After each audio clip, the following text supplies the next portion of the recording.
Mateus capítulo 5, versículos do 1 ao 12. Assim diz a palavra do Senhor.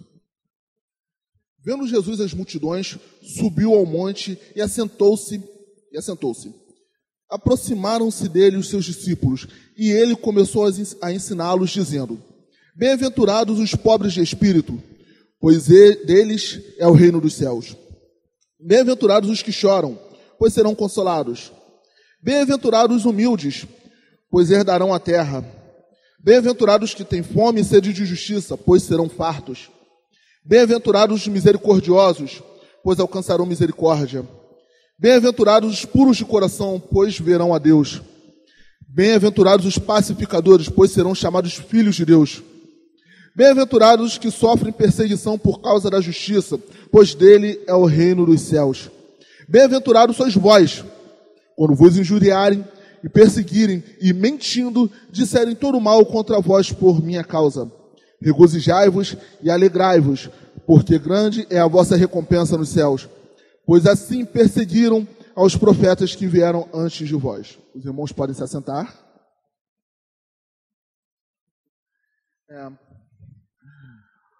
Bom, meus irmãos, essa palavra ela surgiu num devocional. Num devocional em casa, eu com a minha esposa. E foi uma experiência muito, muito edificante para nós. Né?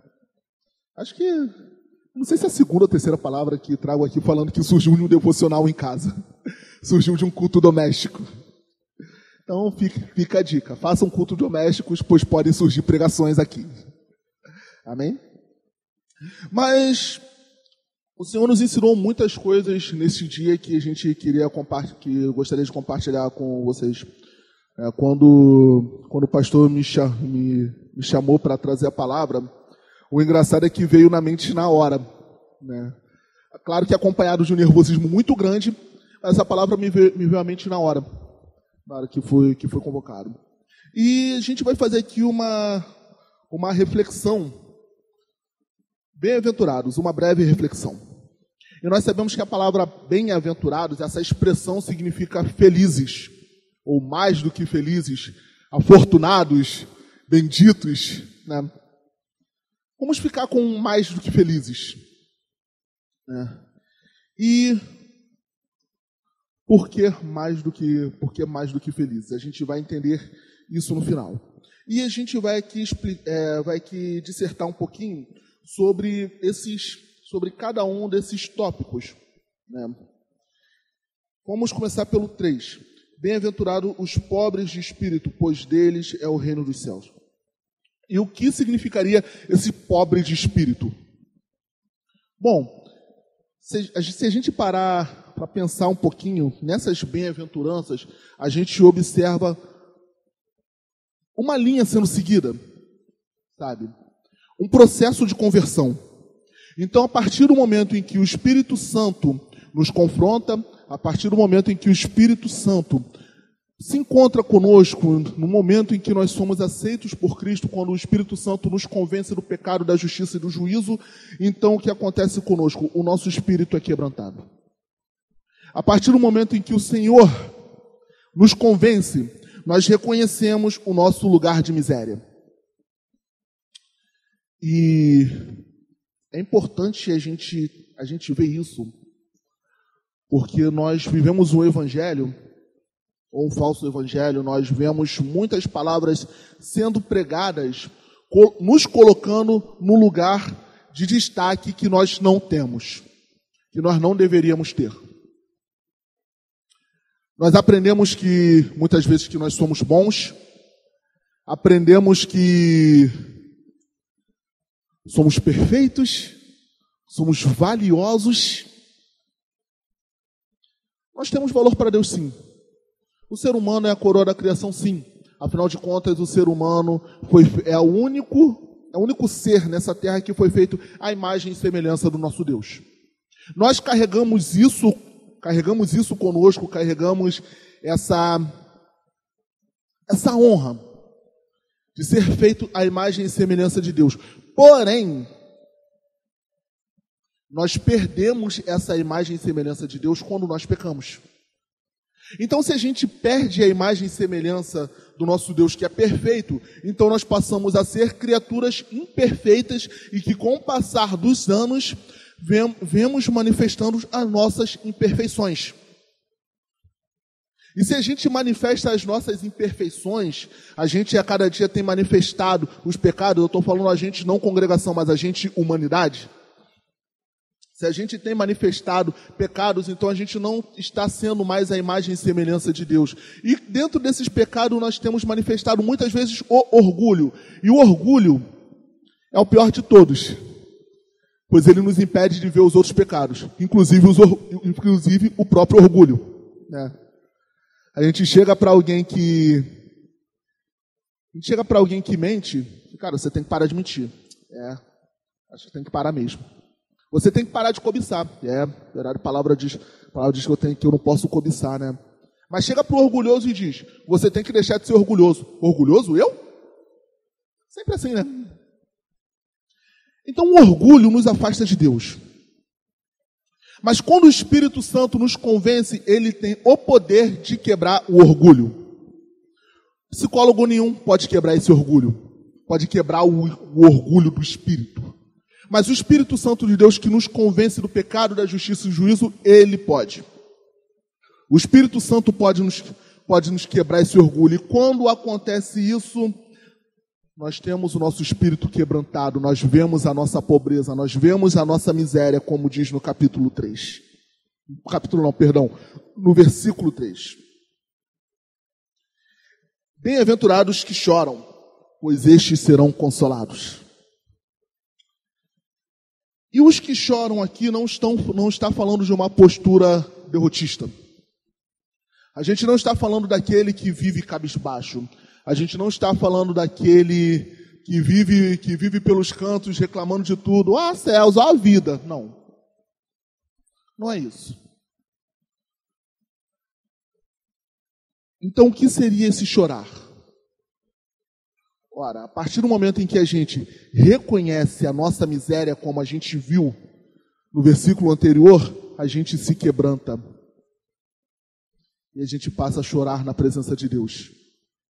O chorar é uma consequência do pobre de espírito. É uma consequência daquele que foi quebrantado. Então a gente se quebranta e a gente se arrepende.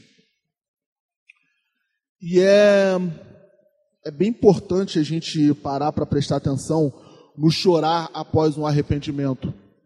Porque nós vemos muitos chorões, principalmente depois de uma ministração de louvor, né?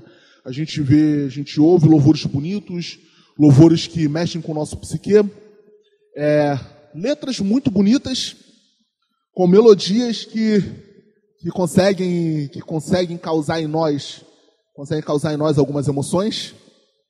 Um bom músico consegue fazer alguém chorar só com o seu próprio instrumento, o que não é o meu caso. Sou um músico, mas não sou um músico dos bons, né? Mas um bom músico, ele consegue, através de uma boa harmonia, de uma sequência harmônica, ele consegue causar terror, ele consegue causar arrepios, ele consegue, inclusive existem ritmos que causam até sensações como se a pessoa tivesse usado drogas. Por incrível que pareça, tem sequências harmônicas que conseguem despertar essas sensações. E voltando para cá, para o nosso mundo, nós vemos hoje, principalmente após uma ministração de louvor, muita gente chorando.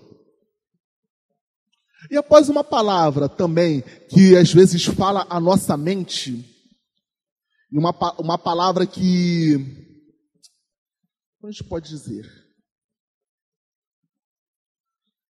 que nos coloca para cima, sabe? Aquela palavra emotiva, aquela palavra que consegue mexer lá dentro do coração, lá dentro da nossa mente. Um dos efeitos é chorar. A gente vem, ouve uma palavra, chora e depois volta a viver como se nada tivesse acontecido. Certa vez eu ouvi uma ilustração de quando a gente se encontra, quando a gente tem um encontro com o Espírito Santo, é como se a gente fosse atropelado por um caminhão. O exemplo pode parecer meio bizarro, mas como se fosse atropelado por um caminhão. Ninguém que é atropelado por um caminhão consegue sair da mesma forma, certo? Exatamente. Assim como nós somos impactados pelo Espírito Santo de Deus. Nós não conseguimos sair da mesma forma, porque o Espírito convence. O Espírito convence. E se o Espírito não nos convencer, nós não saímos da mesma forma porque nós deixamos de ser ignorantes. Não iremos chegar no grande tribunal com a desculpa de, eu não sabia. Não, você soube. Você soube, você soube sim. O servo falou contigo, a palavra falou contigo. Você soube. Então, quando o Espírito nos encontra e nós abrimos o nosso coração, nós nos quebrantamos e choramos, nos arrependemos. E a partir do momento em que nós nos arrependemos, começou o processo chamado conversão. A conversão não consiste no fato da gente se tornar membro de uma congregação, na gente se tornar membro de uma igreja, de ter carteirinha. Não, nada disso. Mas a conversão significa a nossa mudança. A mudança que só Deus pode fazer. Então, se antes a gente vivia de uma certa forma, se a gente mentia, a gente não mente mais. Se antes a gente era sangue quente, hoje a gente se controla. Se antes a gente dava vazão à ira, hoje a gente não dá mais vazão à ira. Ou pelo menos procura a não dar vazão mais à ira. E quando a gente percebe que esse pecado está chegando perto de nós, a gente corre para os pés do Senhor, porque a gente sabe que tem escape em Cristo. E aí, nós vamos para o terceiro ponto, que vamos falar dos humildes. Em algumas versões diz mansos. E essa humildade não está falando financeiramente. E a mansidão também não está falando de alguém com sangue de barata. Mas a mansidão está falando em temperamento transformado. Só o Espírito Santo pode transformar o nosso temperamento. Só o Espírito Santo pode fazer coisas que psicólogo nenhum pode fazer. A gente pode tentar mudar por nossas próprias forças, sim. Em alguns momentos a gente pode conseguir? Pode. É uma mudança duradoura? Não. E se for uma mudança duradoura, vai ser em vão. Porque como bem é citado pelos nossos pastores, é uma mudança proveniente de uma fé que não é salvadora. Então, uma coisa é quando a gente enjoa do pecado e não quer fazer mais, e outra coisa é quando a gente reconhece que aquilo é pecado e, através do Espírito Santo, a gente não faz mais. Sim, existem pessoas que um dia se drogavam e pararam de se drogar, sem o Espírito Santo. Existem pessoas que se prostituíam e pararam de se prostituir, sem o Espírito Santo. Apenas enjoaram de viver uma vida na farra. Existem. Mas isso significa salvação? Não. Não significa salvação. Pois não reconhecem aquilo como pecado. E temos muitas outras características que a gente pode falar de pessoas que faziam alguma coisa que era ruim contra Deus, que eram pecados contra Deus e simplesmente pararam sem o auxílio do Espírito Santo. Porém, não obtiveram salvação. Simplesmente enjoaram do pecado. Decidiram tirar um pouquinho o pé do acelerador. Mas olha, a recompensa para os humildes herdarão a terra. Aquele que for manso, aquele que tiver o temperamento transformado, esse terá herança. Haverá herança para esse, assim como haverão heranças para os outros. A gente vai falar daqui a pouco sobre essas heranças. Mas o foco o Espírito Santo é o único que pode transformar o nosso temperamento de uma forma eficaz, de uma forma eterna. e de uma forma que vá verdadeiramente nos levar para o Pai. Essa transformação é só o Espírito quem faz. Homem não faz. A gente não faz. Nós necessitamos do Espírito Santo em todo o tempo. E vamos falar um pouquinho sobre ter fome e sede de justiça. E o que significa isso?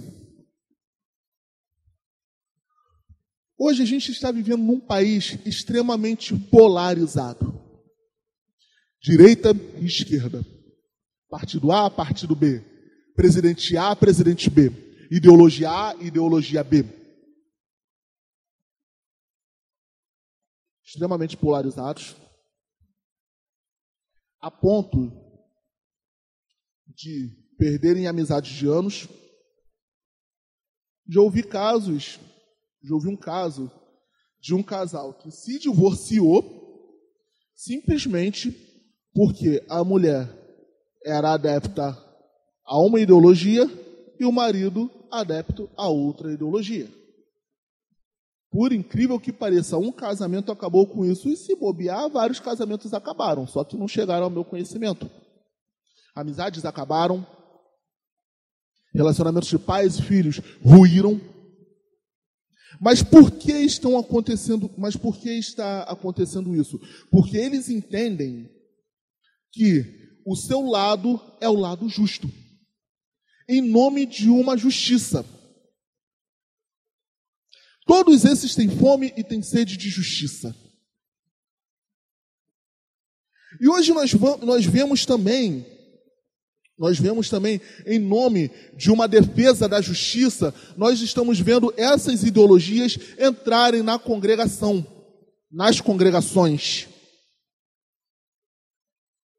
Nós vemos pregadores ou cristãos de forma geral defendendo ideologia A. Nós vemos outros se levantando, defendendo ideologia B. Sabe? Direita, esquerda, direita, esquerda, direita, esquerda. E esses estão fazendo do nosso Deus defensor das suas causas sociais. Em nome de uma falsa justiça, estão usando o nome do nosso Senhor. Olha, deixa eu te falar uma coisa. Deus, ele não é defensor de causa social nenhuma. Cristo, ele não veio à Terra para defender causa social. Não. Nós temos que parar de tentar enquadrar Jesus Cristo às nossas ideologias. Nós temos que parar de ler a Bíblia e ler a Bíblia com óculos da ideologia que a gente pensa. Há teologias que utilizam isso, que leem a Bíblia de acordo com a ótica ideológica, com a ótica de um filósofo. Então eu tenho um filósofo, eu sou adepto à filosofia desse filósofo, parece redundante, né? Mas eu sou adepto à ideia desse filósofo, aprendo as ideias desse filósofo e, partindo das ideias desse filósofo, eu vou e leio a Bíblia. Existe uma teologia que está dentro de muitas congregações utilizando isso. Não nos enganemos. A bandeira que o Senhor quer que nós defendamos é o amor. A pátria na qual a gente quer chegar, a pátria perfeita, é o reino de Deus. Lá não haverá injustiça. O reino de Deus é o reino de justiça.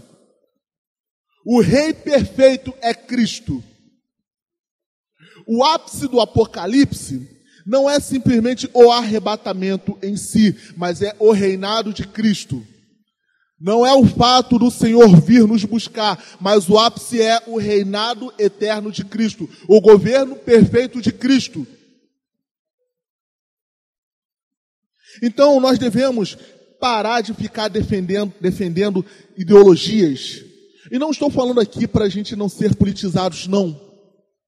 Não é isso. Mas o problema é quando a gente coloca a ideologia acima da nossa crença por conta de uma sede e fome de justiça. Não é essa fome e sede de justiça que o Senhor está falando. Então, O quê? Então, que fome e sede de justiça é essa? É a materialização da vontade divina. A fome e sede de justiça que nós devemos querer é a manifestação do Evangelho, é a manifestação da vontade de Deus. Então nós falamos muitas vezes sobre preconceitos, nós falamos muitas vezes sobre falta de amor e paramos para defender ideologias. Não são essas bandeiras. Que bandeira nós devemos erguer? A bandeira do Evangelho. E na bandeira do Evangelho, cabem raças, cabem todas as raças. Cabem os sexos que Deus criou, homem e mulher. Isso é o que cabe. E isso aqui não é uma mensagem de ódio a outras pessoas, a homossexuais, por exemplo, não. Mas a maior prova de amor que a gente pode dar a uma pessoa que a gente vê que à luz da Bíblia está cometendo um pecado é pregar o Evangelho. Não é acusação. A maior prova de amor que você pode dar a alguém é levar Jesus Cristo para ela. A maior ação social que você pode fazer para uma pessoa é livrá-la do inferno.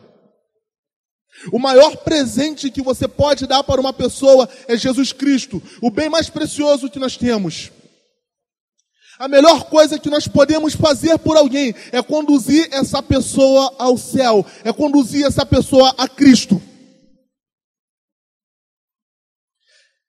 Essa é a fome e a sede de justiça. Deus não quer que nenhum dos seus se percam. Não. Então a fome e sede de justiça que nós devemos ter é a fome e sede da manifestação das obras do Senhor. Através de quem? Através de nós. E não, vamos pessoalizar um pouco, é através de mim. Através de mim. Através de você. Muitas vezes a gente se esconde atrás do nós. A gente se esconde atrás do nós. Quem o Senhor chamou para manifestar a vontade dele nessa terra? Fui eu, foi você. Os servos do Senhor. Não vamos nos esconder atrás do nós. O Senhor tem um chamado específico para cada um. Tem para a sua congregação e tem para cada um. Não significa que todos um dia vão pregar num púlpito. Não significa que todos vão fazer missões transculturais. Não. Mas o Senhor colocou algo de valor dentro de você, para que através disso você manifeste a justiça do Senhor.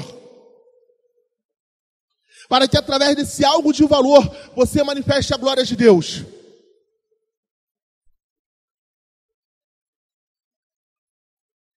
E que algo de valor seria isso? Nós somos únicos. Nós temos características únicas. A forma que Deus te fez, Ele jogou fora. Ele fez você único. A gente sempre usa esse exemplo aqui. Nós temos na igreja trigêmeos idênticos. São muito parecidos. E quando se vestem igual, meu Deus do céu. Não dá. Mas cada um tem a sua personalidade. Pelo jeito de dar a paz do Senhor, a gente conhece quem é quem. Pelo jeito de falar, a gente conhece quem é quem. São trigêmeos. Assim somos nós. Deus, Ele colocou algo de valor dentro de nós para que nós pudéssemos manifestar a justiça dEle aqui na terra. Para que nós pudéssemos manifestar a vontade de Deus aqui na terra. E essa é a fome e a sede que nós devemos ter. Fome e sede de manifestar a justiça do Senhor. Porque quando nós temos essa vontade de manifestar a justiça do Senhor, seremos fartos. Ela será manifesta. Quando queremos ser usados pelo Senhor, o Senhor usa. Quando o Senhor quer falar através de nós, Ele fala. Quando Ele quer fazer através de nós, Ele faz. Amém, glória a Deus. Então essa é a fome de justiça, fome e sede de justiça que nós devemos ter. E um grande detalhe dentro disso é que às vezes a gente tem a mania feia de crer que Deus pode usar qualquer um, menos eu. E se esconde através de uma desculpa crentez, dizendo, eu não tenho o chamado. Deus não me fez para isso. Não tem esse chamado não. Mas você tem. Meu irmão, não, vai, luta. Deus capacita aquele que Ele chama. Mas eu não tenho chamado não. Não sejamos covardes. O Senhor quer manifestar a justiça dele através de nós. E prosseguindo, os misericordiosos, bem-aventurados os misericordiosos. E ter misericórdia não significa ter peninha de ninguém. Não significa olhar os outros com pena. Necessariamente não é dar esmola para o mendigo. Não. Nós podemos fazer isso sem ter misericórdia nenhuma. Por exemplo, quantas vezes a gente já viu, às vezes a gente até fez o bem para alguém e fez questão de falar para outra pessoa que a gente fez o bem para alguém. Ou a gente já viu nas redes sociais, um com a quentinha, um distribuindo a quentinha e o mendigo recebendo. Olá, dei a quentinha e postei a foto ali com o mendigo atrás. Pensa comigo, você acha que alguém que está recebendo a comida do outro já está em condição de miséria? Tudo que ele gostaria é que tivesse a foto do seu belo rostinho exposto na rede mundial? Se nós estivéssemos recebendo uma esmola, você queria aparecer para o resto do mundo dizendo, eu estou recebendo uma esmola? Mas nós não estamos tendo peninha? Não estamos fazendo uma boa ação, dando a comida para o mendigo ou dando uma esmola? Ser misericordioso não é ter peninha de ninguém. Mas ser misericordioso significa ter empatia.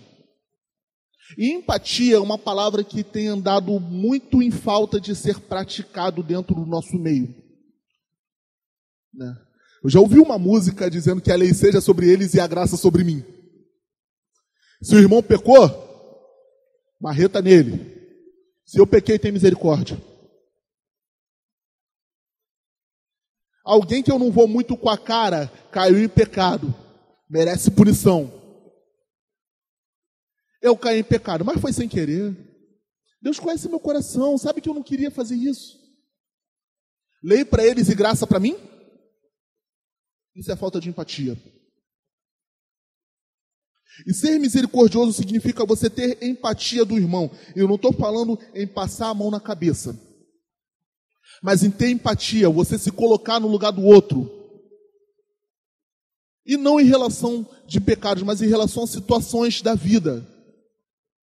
Às vezes o indivíduo está de cara emburrada e a gente faz questão de julgar o carinha que está de cara emburrada, mas a gente não sabe o que está passando na vida dele. Falta de empatia. Falta de empatia. A gente reclama de um que não falou conosco. A gente não sabe o que está passando por ele. Falta de empatia. Às vezes a gente fala do irmãozinho que passou de carro e não deu carona. Incircunciso, que vá para o inferno. A gente fala isso. Mas às vezes o irmãozinho é distraído e não viu. Eu sou um motorista distraído e eu não vejo ninguém. Eu sou distraído. E é difícil eu reconhecer pessoas na rua, é difícil. Então, às vezes, se vocês passarem por mim e eu não ver, não, eu não sou um cara metido, gente. Eu sou distraído. E às vezes a pessoa é distraída. A gente nunca tenta parar para enxergar o lado bom das coisas. Por quê? Porque é melhor bater nos outros. A nossa natureza é amar. E a gente gosta de bater nos outros. E quando é para nós? Aí a gente pede misericórdia. Lei para eles e graça para mim? Não. Não. Isso não é o Evangelho. Isso não é o Evangelho. Onde a bonança é algo exclusivo somente para mim. Não. Não é assim. Então, o misericordioso está falando para ter empatia. Eu ouvi até uma associação de misericórdia, né? Misericórdia assim seria sentir a miséria do coração do outro. Por que o outro está assim? O que está acontecendo com ele? O que está passando? A gente tem que procurar sentir a miséria um do outro. Sentir a dor um do outro. Sim. Se nós somos o mesmo corpo, se a gente diz que faz parte de um mesmo corpo e a gente não sente a dor do outro, ou a gente faz parte de um outro corpo, ou a gente não faz parte de corpo nenhum. Ou a gente está necrosado. E parte do corpo necrosado ela é amputada. Então nós precisamos sentir a miséria do coração do outro. E falando sobre agora os pacificadores. Pacificador não significa ser alguém politicamente correto contra o pecado. Não significa ser necessariamente politicamente correto. Mas levar a paz. Levar a paz que excede todo o entendimento. Procurar levar paz a todo o ambiente. Não procurar o confronto, mas procurar a solução. Procurar a solução. Nem que para isso nós tenhamos que ser firmes. Jesus, ele acalmou a tempestade. Certo? Ele não acalmou a tempestade. E nós não cremos num Deus que acalma a tempestade das nossas vidas também. Mas quando Jesus, ele acalmou a tempestade, ele parou. Ele falou, ó, tempestade, por favor, dá para parar? Ele deu uma ordem imperativa. Ele foi firme para trazer a paz. Então, se a gente precisar ser firme para trazer a paz, que sejamos. Jesus ordenou a tempestade para parar. Jesus ordenou. Sejamos firmes para levarmos a paz. Não simplesmente confrontar e bater nos outros, mas sejamos firmes. Devemos defender a palavra do Senhor para levarmos a paz que o mundo tanto necessita.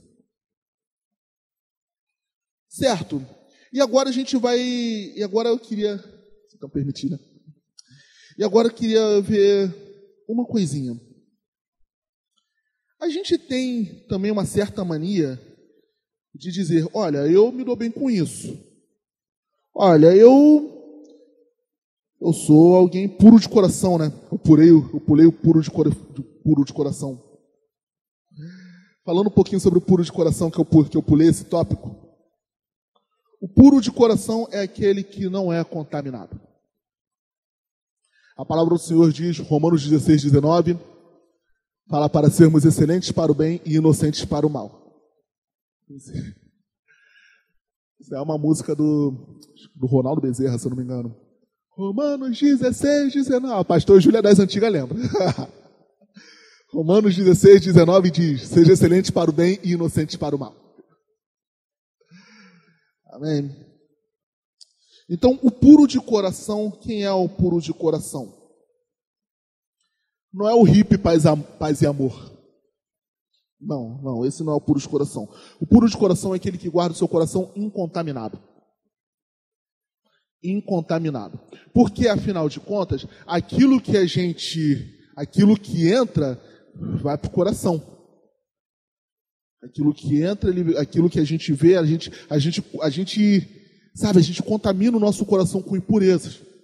E quando a gente contamina o nosso coração com impureza, automaticamente a gente vai liberar impurezas.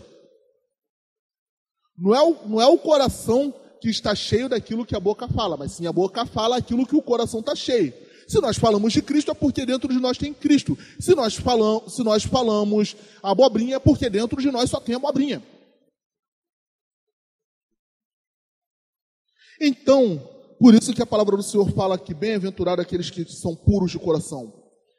E aí a gente vê uma pergunta. A gente tenta se questionar em alguma coisa. Existe alguma forma de dissociar isso? Todas essas características, a gente falou do pobre de espírito, falou dos que choram, falou dos humildes, os que têm fome e sede de justiça, os misericordiosos e os puros de coração e os pacificadores. Há alguma forma disso na vida de alguém realmente convertido ser dissociado? Por exemplo, eu ser pacificador, mas não ter um coração arrependido? Ou eu ser misericordioso, mas não ter um coração humilde? Ou ter um espírito quebrantado, mas não exercer misericórdia? Há alguma forma de dissociar isso? Vamos ver em Gálatas. Quando lê essa palavra, a gente foi remetido a Gálatas 5:22, que fala sobre o fruto do Espírito. E diz assim a palavra de Deus: o fruto do Espírito, porém, é amor, alegria, paz, longanimidade, benignidade, bondade, fidelidade, 23, mansidão, domínio próprio. Contra essas coisas não há lei. O fruto do Espírito está falando de uma coisa só. O fruto do Espírito é tudo isso. Então, assim como esse fruto do Espírito vai gerar em nós, como o Espírito Santo vai gerar em nós esse fruto com essas características, assim, quando a gente se encontra com o Espírito Santo, a gente se converte, a gente será bem-aventurado se a gente estiver dentro dessas características. O Espírito Santo de Deus vai nos levar a ter essas características. É o Espírito quem faz. Repararam que isso está seguindo uma linha? Primeiro você se converte. Aliás, primeiro o Espírito fala, te convence. Te convenceu, você se arrependeu. Você se arrependeu, você passa a ter o domínio próprio. E a gente, com o domínio próprio, a gente passa a querer manifestar a justiça de Deus. E depois disso, a gente passa a exercer a misericórdia. E o nosso coração é purificado. E nós passamos a ser pacificadores. Então, essas bem-aventuranças, elas são características indissociáveis. Porque ela é dada pelo mesmo Espírito para todos nós. Não é um ser pacificador, outro ser misericordioso, outro ser humilde. Não, é uma pessoa com todas essas características. Nós precisamos exercer isso. Nós precisamos buscar isso no Espírito Santo. A nossa natureza humana é ruim, é. A gente consegue manifestar tudo isso com perfeição? Não. Porque às vezes a gente dá lugar à ira.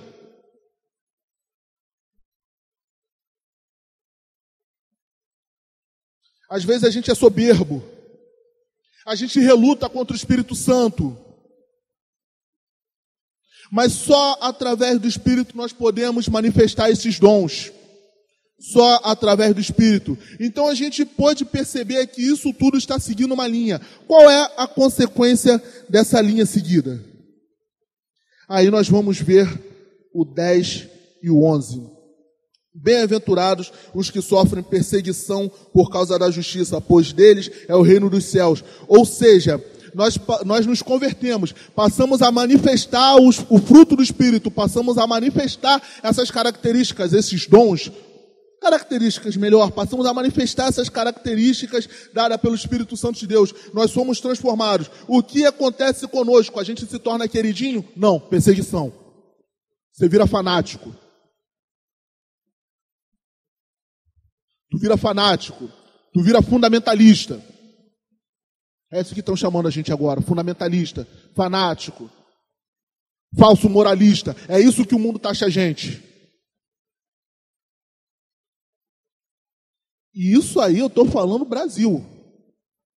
Fora em outros países onde há grupos extremistas que pessoas perdem suas cabeças na faca simplesmente por dizer: eu não nego a Cristo. Jesus Cristo é o meu Senhor. Então a consequência disso é, primeira, perseguição. Não se enganem, isso vai acontecer com a gente também.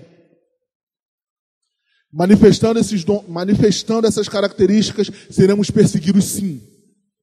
Bem-aventurados sois vós, quando vos injuriarem, perseguirem e mentindo disserem todo o mal contra vós por minha causa.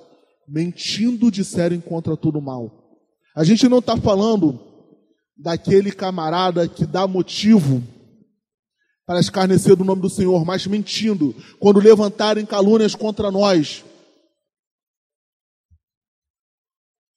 Quando levantarem calúnias, quando perseguirem você, quando nos perseguirem, quando levantarem mentiras, levantarem falsos testemunhos contra nós, a palavra de Deus dá o nome para a gente.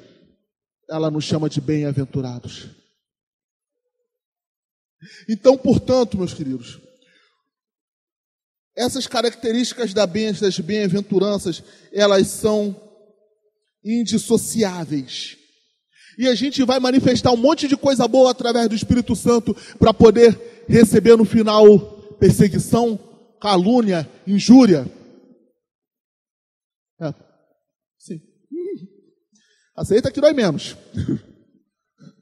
Mas é isso. Então qual é o futuro disso tudo? Então por que eu vou querer ter o Espírito Santo na minha vida? Porque o Senhor, Ele fez essa promessa e deixou o consolo para nós. Regozijai-vos e alegrai-vos, porque grande é a vossa recompensa nos céus, pois assim perseguiram os profetas que vieram antes de vós. Toda a bem-aventurança, pelo menos nesse contexto aqui, ela vem seguido de uma promessa. As bem-aventuranças, elas são seguidas de promessa. E a perseguição também é seguida de promessa. Nós herdaremos o reino de Deus. Nós nos encontraremos com Cristo. Nós teremos como aqueles que morreram por amor a Cristo. Se um dia a gente morrer por amor ao Evangelho, nós seremos como Pedro, seremos como Paulo, seremos como Estevão. A palavra de Deus nos dá a recompensa se nós vivermos assim. Então aí fica a pergunta, nós queremos ser bem-aventurados? Mesmo sabendo que nós podemos passar por isso tudo, queremos ser esses bem-aventurados? Queremos ser esses felizes? Felizes daqueles que sofrem perseguição? Sim. Porque sofrendo as perseguições, carregando o Evangelho, levando em nós as marcas do Evangelho de Cristo, nós teremos uma recompensa com o Senhor. Muito mais Cristo sofreu por nós. Então, meus irmãos, nós não podemos cair no erro de tentar separar essas características. Não podemos cair no erro de achar que nós temos facilidade para ser humildes, porém nós temos dificuldade para ser pacificadores. Eu não sou pacificador não porque eu guardo a treta, eu guardo a guerra. Não.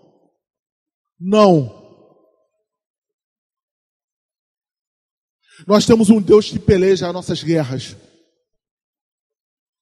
Deus guerreia as nossas guerras por nós. Deus guerreia as nossas guerras por nós.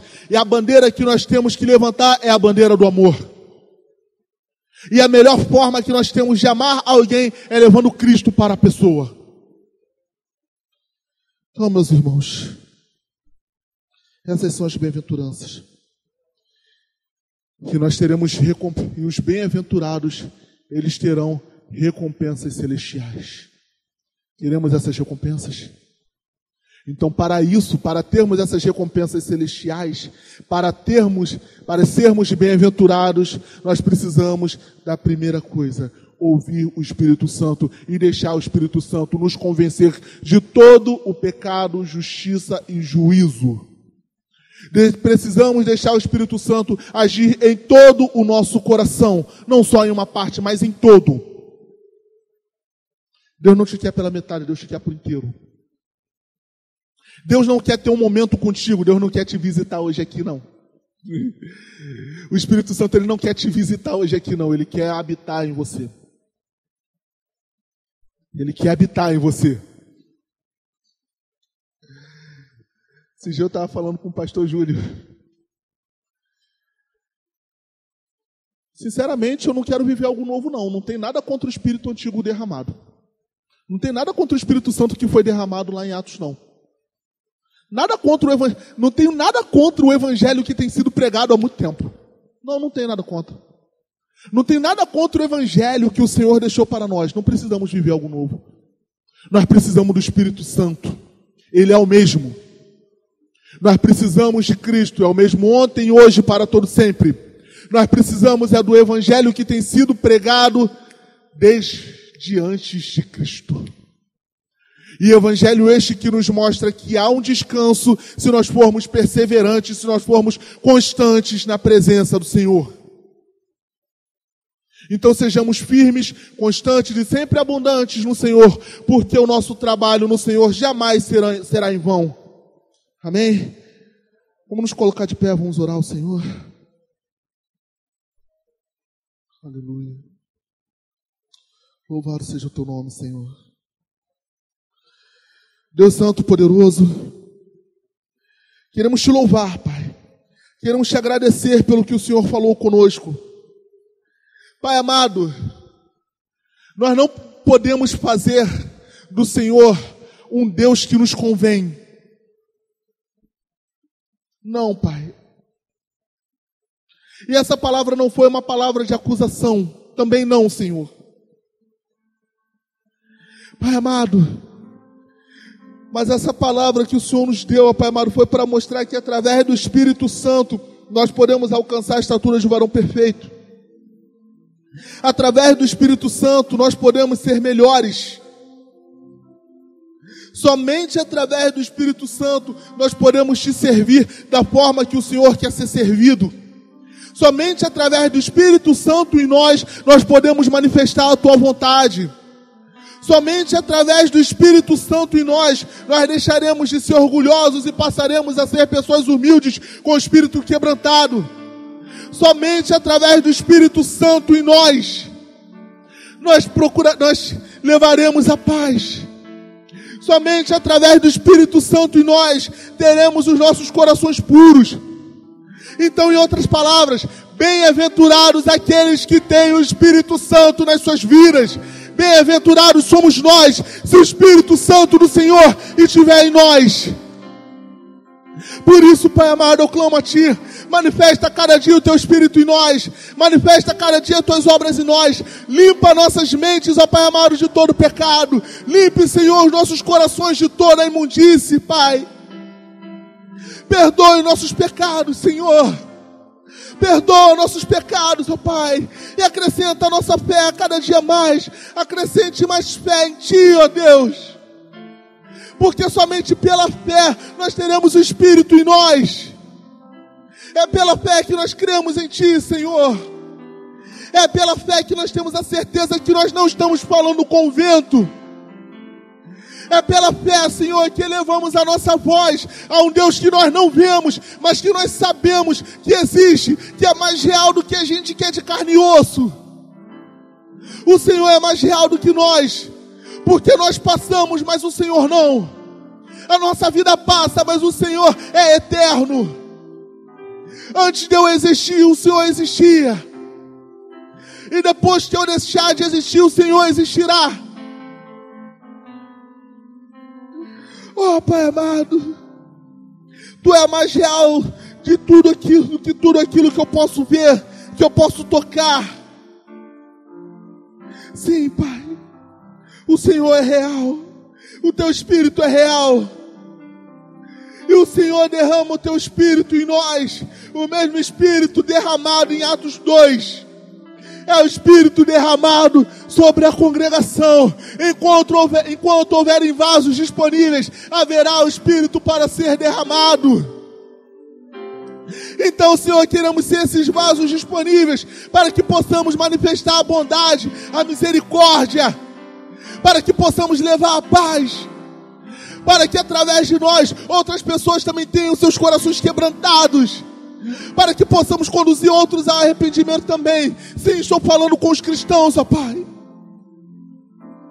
E para aqueles que não Te conhecem, Senhor, eu clamo a Ti para que o Teu Santo Espírito venha convencer.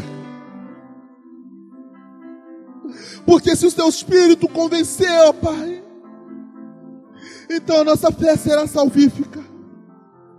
Teremos uma fé que irá nos salvar. Meu Senhor, me ajude, ó Pai, a manifestar a cada dia o fruto do Espírito do Senhor, a manifestar os Seus dons. Dá-nos sabedoria para não confundirmos as coisas. E ajude-nos a ser constantes, ó Pai, a permanecermos até o final, pois só assim herdaremos o reino dos céus. E o reino dos céus, ó Pai amado, é o reinado de Cristo, estaremos sob a gestão definitiva de Cristo. O que é o céu sem Cristo está lá? O paraíso só é paraíso porque Cristo está. Não queremos o céu, queremos a Cristo. Não queremos ser salvos, queremos a Cristo. Não queremos benefícios próprios, mas queremos a Cristo. Oh, Senhor, se temos que ter medo de alguma coisa, esse medo é de perder a Tua presença, Pai. Coloque em nós a cada dia mais temor em nossos corações, ó Deus. Crie em mim um coração puro e renove em mim o espírito inabalável. Não retire de nós o Teu Espírito, Senhor. Pois sem o Espírito Santo nós não veremos o Senhor. E somente com o Espírito Santo seremos bem-aventurados. E bem-aventurados porque encontraremos o Senhor no final do nosso caminho, ó Pai. Ajude-nos, ó Deus, a cada dia, para que possamos nos manter firmes na presença do Senhor, ó Deus. Em nome do Senhor Jesus eu clamo a Ti. Amém, Senhor.